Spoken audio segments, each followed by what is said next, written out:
இன்றைக்கி நல்லா மொறு மொறுன்னு கிறிஸ்பியான கோதுமை தோசை அடை தான் செஞ்சு காட்ட போகிறோம். 3 ஸ்பூன் அரிசி மாவு, அரை போல் ரவை, 1 போல் கோதுமை மாவு, இது தாங்க அளவு. இதை ஒரு பவுலில் போட்டுட்டு கொஞ்சமாக கொத்தமல்லி கட் பண்ணி ஆட் பண்ணிக்கோங்க.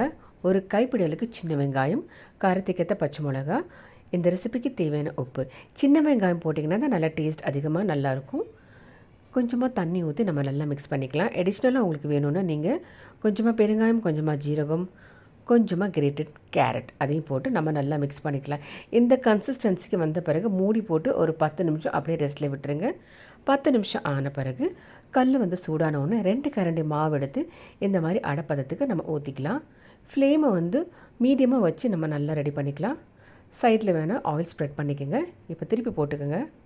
திரும்ப ஒரு 5 நிமிஷம் ஆன பிறகு நம்ம பிளேட்டில் வச்சு தேங்காய் சட்னி அப்படின்னா தக்காளி சட்னியோட சர்வ் பண்ணுங்கள். இந்த ரெசிபி உங்களுக்கு பிடிச்சிட்டு ட்ரை பண்ணி பாருங்கள். எங்கள் சேனல் லைக் பண்ணுங்கள், கமெண்ட் பண்ணுங்கள், சப்ஸ்கிரைப் பண்ணுங்கள். Happy cooking.